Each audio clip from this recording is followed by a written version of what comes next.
सात संगत जी, बड़े प्रेम और सत्कार से कहना जी, धन निरंकार जी। सात संगत जी, दास विनती कर रहा है, दास से त्रुटि हो जाए तो अपने घर के बालक समझकर क्षमा करिएगा। सात संगत जी, आज हम आपको पितृपक्ष की एक पावन कथा सुनाने जा रहे हैं। कहा जाता है कि इस कथा को केवल सुनने मात्र से मनुष्य के सभी पापों को जो नष्ट हो जाते हैं, सभी पाप, तो सात संगत जी, और उसके समस्त पितृदोष भी समाप्त हो जाते हैं। इसलिए आप सभी लोग इस कथा को आरंभ से लेकर अंत तक अवश्य सुनें। लेकिन उससे पहले यदि हमारे इस चैनल पर नए हैं तो सब्सक्राइब करें। और अधिक से अधिक समय ना लेते हुए अब हम पितृपक्ष के इस पावन कथा का आरंभ करने जा रहे हैं।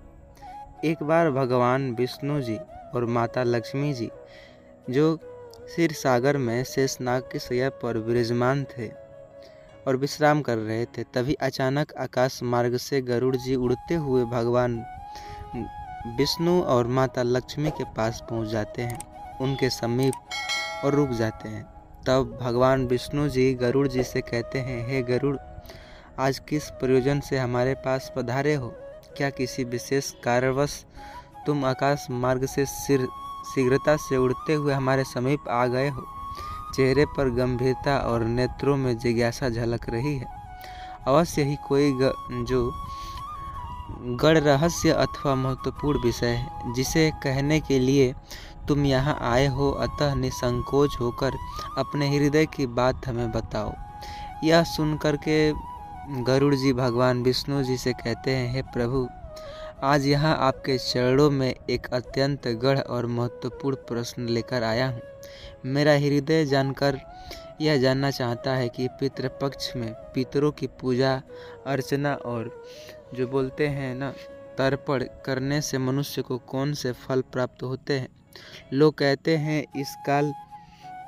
इस काल में किया गया श्राद्ध दान और पिंडदान पितरों को तृप्त करता है, किंतु इस विषय की वास्तविक महिमा क्या है, यह मैं आपसे सुनना चाहता हूँ।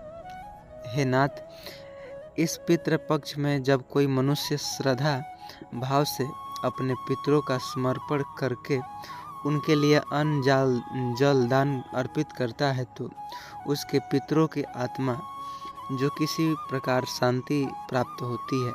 और ऐसे कौन से उपाय जिन्हें करने से पितृ प्रसन्न होकर अपने वंशज पर कृपा बरसाते हैं तथा उनके जीवन में समस्त पितृदोष दूर हो जाते हैं। इन्हीं विचारों से व्याकुल होकर मैं आज आपके पास आया हूँ, क्योंकि आप ही जगत के आधार हैं, आप ही सृष्टि की नियता, और आपसे बढ़कर इस प्रश्न का समाधान कोई नहीं बता सकता। कृपया मुझे इस रहस्य विस्तार पूर्वक समझाइए। गरुड़ जी ने जो कहे, इस विनम्रता वचन को सुनकर भगवान विष्णु जी गरुड़ से मुस्कुराए और बोले, बड़े ही स्नेह पूर्वक तुमने यह स्वर से गरुड़ जी से कहने लगे, गरुड़ देखो, आज तुमने जो प्रश्न किया वह केवल तुम्हारे मन का संदेह दूर करने के लिए नहीं, बल्कि संपूर्ण मानव जाति के कल्याण हेतु, क्योंकि जो भी मनुष्य अपने पितरों को प्रसन्न करता है, उनका तर्पण और पूजा करता है, उनके जीवन में समस्त दुख क्लेश और विघ्न स्वतः समाप्त हो जाते हैं। पित ही वंश के आधार है, और जब वे संतुष्ट होते हैं तो उनकी कृपा में परिवार में सुख समृद्धि, जो संतति और ऐश्वर्य की वृद्धि होती है। हे गरुड़, जो व्यक्ति श्रद्धा और भक्ति भाव से पितृपक्ष के पवित्र दिनों में अपने पितरों की पूजा अर्चन करता है, जल अर्पण करता है, श्रद्धा और दान करता है, उसके पितृ अत्यंत प्रसन्न होते हैं, आशीर्वाद प्रदान करते हैं। उनके आशीर्वाद से ही जो मनुष्य की समस्त बाधाएं भी दूर होती है और जीवन में शांति और आनंद का संचार होता है। किंतु हे विहंगराज, जो तुम्हारे इस प्रश्न का उत्तर देने से पूर्व तुम्हें एक अत्यंत महत्वपूर्ण कथा सुनना होगा। यह कथा पितृपक्ष के रहस्यों को और भी ज़्यादा स्पष्ट करेगी मानव जाति के लिए। इसके लिए महत्वपूर्ण कथा और कोई हो ही नहीं सकता। किंतु ध्यान रखिए, इस कथा को आरंभ से लेकर अंत तक सुनना होगा पूरे मन योग और श्रद्धा से, तभी इसका वास्तविक फल आपको प्राप्त होगा। भगवान विष्णु के इन वचनों को सुनकर गरुड़ जी ने हाथ जोड़ लिया, कहा, हे प्रभु, आप पर विश्वास दिलाता हूँ। इस कथा को मैं शुरू से लेकर अंत तक जरूर सुनूंगा, ध्यानपूर्वक सुनूंगा। इतना ही नहीं बल्कि इसे समस्त देवलोक में भी प्रसिद्ध जो करूंगा, ताकि देवता, ऋषि मुनि और समस्त लोग इस कथा की महिमा को जान सके और इसका लाभ प्राप्त कर सके। मित्रों, तब भगवान विष्णु जी गरुड़ जी की इस श्रद्धा प्रतीक्षा को देख कर के अत्यंत प्रसन्न हुए और उन्होंने कहा, गरुड़ जी को पितृपक्ष की पावन कथा सुनाना प्रारंभ किया। इसलिए आप सभी की जो इस कथा को मनयोग पूर्वक श्रद्धा से अवश्य सुनिए। सत्संग जी, दोष समाप्त हो जाता है और विशेष रूप से पितृपक्ष के से जो मुक्त हो जाते हैं। जिस व्यक्ति पर पितरों का ऋण होता है वह चाहे कितनी भी तपस्या या साधना क्यों न करे, उसे जीवन में पूर्ण सुख और सफलता नहीं मिलती। किंतु पितृपक्ष में श्रद्धा पूर्वक की गई पूजन अर्चन सुश्राद्ध इस कथा का श्रावण उनके ऊपर से पितृ ऋण को समाप्त कर देता है। इसके फल स्वरूप उसके सभी कर्ज उतर जाते हैं। जीवन में धन्य धान्य की कमी नहीं रहती, सुख समृद्धि का वास होता है और घर आंगन ऐश्वर्य से भर उठता है। जो कन्या विवाह योग होती है उन्हें मनोकूलन और योग जो वर प्राप्त होता है। जो दंपति संतानहीन होने के लिए यह कथा वे पूर्ण प्रभाव में संतान प्राप्ति का सुख मिलता है। इसलिए पितृपक्ष के दौरान इस कथा का श्रवण प्रत्येक मनुष्य के लिए बहुत ही ज़्यादा अनिवार्य माना गया है, क्योंकि जब पितृ देव प्रसन्न होते हैं तो ये वंशज को हर प्रकार का वरदान देकर जीवन को मंगलमय बना देता है। तो हे मित्र, भगवान विष्णु जी ने गरुड़ जी से कहा, गरुड़, किसी प्राचीन समय की बात, एक नगर में रुचि नामक एक धर्मपरायण तेजस्वी जो राजा राज्य करता, प्रारंभ में वे अपने राज्य का संचालन न्याय और धर्म से करता, परंतु कालांतर में जब उनके हृदय में वैराग्य का भाव प्रकट हुआ तो उसका जो सारा जो संसार था छिड़भिड़ हो गया। इस करते सुख सुविधा और योग जो विलास का भोग पूर्ण त्याग कर दिया। साधना और ध्यान में लीन रहता, लेकिन कठोर वैराग्य देकर वसन जो पितृज्ञ अत्यंत दुखी थे, व्यापित उठे। लेकिन वंशज ऋषि रुचि यदि इस प्रकार संसार से विमुख होकर केवल तपस्या में लीन हो गए तो यह वंशज आगे तक बढ़ गया और इस तरह से वंश समाप्त हो जाता है।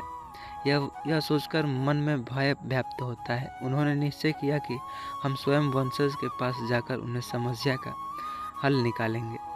इतना सब होने के बाद तेज और आभा से संपूर्ण दिखाई देने वाले अलौकिक हो रही आपको स्वरूप से दिव्यांगता छलक रही, कृपया बताइए, इस लोक में पधारने की कारणवश दर्शन देकर जीवन धन्य हो गया।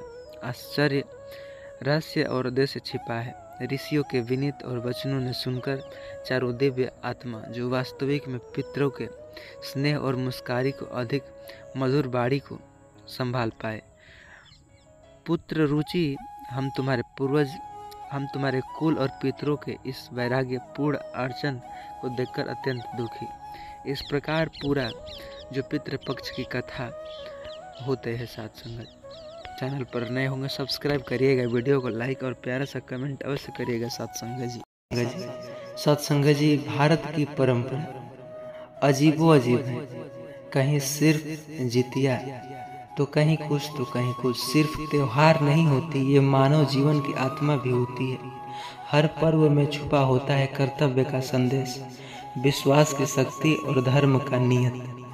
जितिया व्रत, जो कि जीवित पुत्र का व्रत भी ऐसा एक पर्व की मान्यता है, अपने पुत्र की लंबी उम्र और सुख समृद्धि के लिए करते हैं। इस व्रत में भूख प्यास रखकर कठिन परीक्षा होती है, पर यह माताएं इसे प्रेम से निभाती है।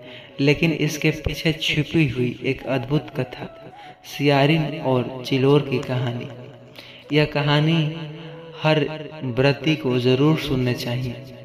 हमें न सिर्फ व्रत का महत्व बताती है यह कहानी, बल्कि यह भी सिखाती है कि भक्ति और श्रद्धा के आगे प्रकृति की हर शक्ति झुक जाती है। असली खुला बात कहे तो बड़ा सा बड़ा भी काम इन कथा को सुनने से हो जाता है। तो आइए बिना देरी किए कहानी की ओर आगे बढ़ते हैं। उससे पहले चैनल पर नए होंगे सब्सक्राइब करिएगा, वीडियो को पूरा अवश्य देखिएगा। यह कहानी बीच में से छोड़ कर देखने से बल्कि घटना घट सकता है, तो प्लीज़ वीडियो को शुरू से लेकर अंत तक जरूर देखिएगा। आइए कहानी की ओर आगे बढ़ते हैं। बहुत समय पहले गंगा किनारे एक छोटा सा गांव था। वहाँ एक स्त्री रहती थी, नाम था सियारिन। गरीब, अभाव और कष्ट से भरी जिंदगी थी, पर उसके पास एक अमूल्य संपत्ति थी। उसका पुत्र सियारिन अपने बेटे से दुनिया से ज्यादा प्रेम करती थी, परंतु बेटा बार बार बीमार पड़ता, कभी तेज बुखार, कभी भूख मिटने का नाम नहीं ले। गांव वाले कहते यह बच्चा ज्यादा दिन तक नहीं जी जाएगा। एक दिन सियारिन ने सुना कि जितिया व्रत करने से पुत्र की रक्षा होती है। यह व्रत कठिन था, दिन भर निर्जल उपवास, रात को संकल्प और पुत्र की आयु के लिए निराकार से प्रार्थना। गरीब और कमजोर होने के बावजूद सियारिन ने निश्चय किया कि मैं चाहे भूख प्यास से बेहाल हो जाऊं, पर अपने बेटे की रक्षा के लिए जितिया व्रत अवश्य करूंगी। अक्सर आपने भी देखा होगा, हर एक गांव में, मोहल्ला में ये व्रत रखते हैं अपने पुत्र के लिए ही। उसी गांव में चिलोर नाम की एक धनी स्त्री रहती थी। उसके पास खेत खलिहान, सोना चांदी सब कुछ था, लेकिन पुत्र का सुख नहीं था। जब उसने देखा कि गरीब सियारिन व्रत की तैयारी कर रही थी तो उसे हंसी आई। अरे, तेरे पास खाने को अन्न नहीं, पहनने को कपड़े नहीं, और तू व्रत करेगी? व्रत करने से कुछ नहीं होता, धन दौलत ही सब कुछ है। लेकिन भीतर से वह जल जो रही थी। सोचने लगी, अगर इस व्रत ने सचमुच पुत्र की रक्षा कर दी तो मैं भी करूंगी। परंतु चिलोर का मन श्रद्धा से नहीं बल्कि लालच और दिखावे से भरा हुआ था। जितिया व्रत का दिन आ गया। सूरज तेज चमक रहा था। नदी किनारे सब स्त्रियां जुटी हुई थी। किसी ने पूजा की, किसी ने कथा सुनी, किसी ने दीप जलाए। सियारिन निर्जल व्रत करके बैठी थी। उसके होठ सूख रहे थे, आंखें में प्यास का पीड़ा था, लेकिन मन में सिर्फ एक ही आवाज थी, मेरे बेटे की रक्षा करना है निरंकार। वह चिल्होर भी आई। उसने सोने की थाली में फल, पकवान, मिठाई सजाई, परंतु मन में बार बार ख्याल आता, काश मुझे भी कोई पुत्र सुख मिलता, पर मैं भूखी क्यों रहूं? थोड़ी देर छुपकर जो खा लूंगी, किसी को क्या पता चलेगा। रात गहराई, गांव की औरतें सो गई। सियारिन ने आंखें बंद करके निरंकार से प्रार्थना किया। वह थक चुकी थी, पर उसकी आत्मा जाग रही थी। दूसरी ओर चिल्होर ने लालच में आकर चोरी छुपे फल खा लिए। फिर वह हंसी, किसे पता चलेगा मैं कितनी चालाक हूँ, मैं भी व्रत ही खिलाऊंगी और भूखी भी नहीं रहूंगी। लेकिन निराकार ने कुछ छुपा कहाँ है उनसे, जो प्रभु, जहाँ श्रद्धा होती है वहाँ कृपा बरसती है, जहाँ छल होता है वहाँ विनाश जरूर होता है। सुबह का सूरज निकला। गांव की स्त्रियां व्रत खोलने लगी। सियारिन ने सबसे पहले अपने बेटे को गले लगाया। आश्चर्य, जो बच्चा कमजोर और बीमार था वो उस सुबह स्वस्थ और चमकदार हो गया। सारा गांव देखने आया। अच्छे लोग बोले, यह तो चमत्कार है, व्रत की शक्ति। लेकिन चिल्होर का चेहरा उतर गया। उसने देखा उसके घर का सारा वैभव खोखला हो गया, उसका शरीर बीमार पड़ गया। लोग समझ गए कि उसने व्रत का पालन सही तरीके से नहीं किया। सियारिन और चिल्होर की कहानी सिर्फ एक घटना नहीं, यह एक गहरा संदेश भी देती है। भक्ति का मूल्य है, न कि धन का। नियत साफ हो तो छोटा सा प्रयास भी चमत्कार कर सकता है। छल और पाखंड से किया गया व्रत निरर्थक होता है। यही है निरंकारी दृष्टि। निरंकारी बाबा कहते हैं, ईश्वर को न तो सोने की थाली चाहिए न दिखावे की पूजा, उसे चाहिए सिर्फ सच्चा मन। अगर सियारिन जैसा श्रद्धा हो तो एक लोटा जल भी वरदान बन सकता है, और अगर चिल्होर जैसी चालाकी हो तो लाखों सोने चांदी भी व्यर्थ हो जाते हैं। ग्रह तारे, व्रत पूजा सब सिर्फ प्रतीक है, असली शक्ति है आपके मन की सच्चाई और समर्पण। आजकल लोग जितिया व्रत भी सिर्फ दिखावे के लिए करते हैं, लेकिन सोशल मीडिया पर फोटोज डालते हैं, महंगे वस्त्र पहनते हैं, लेकिन मन में लोभ ईर्ष्या भरी रहती है। ऐसे लोगों को यह कथा चेतावनी देती है, अगर व्रत छल से करोगे तो उसका फल नहीं मिलेगा, बल्कि वह व्रत तुम्हारे लिए बोझ बन जाएगा।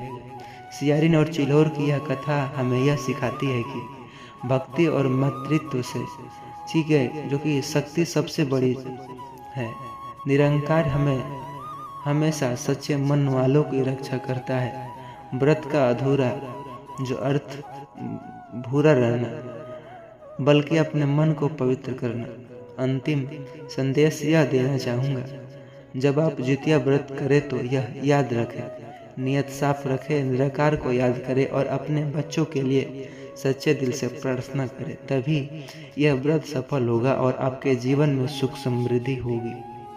अगर यह कथा आपके दिल को छू ली होगी तो प्लीज़ इसे सुनना मत। इस वीडियो को मित्रों के साथ व्हाट्सएप के जरिए शेयर ज़रूर करिएगा, ताकि हर कोई यह सुन सके, सच्चाई समझ सके, नियत साफ करके जितिया व्रत कर सके। निरंकार कहते हैं कि सच्चाई को अपनाइए। इस चैनल को सब्सक्राइब कर लीजिए ताकि हर कथा, हर सच्चाई आपको पता चल सके। तो प्लीज़ चैनल पर नए होंगे सब्सक्राइब करिएगा। वीडियो को पूरा देखने के लिए आपको दिल से धन्यवाद, और इस वीडियो को लाइक और प्यारा सा कमेंट अवश्य करिएगा। सत्संग जी, प्रेम और सत्कार से कहना जी, धन निरंकार जी।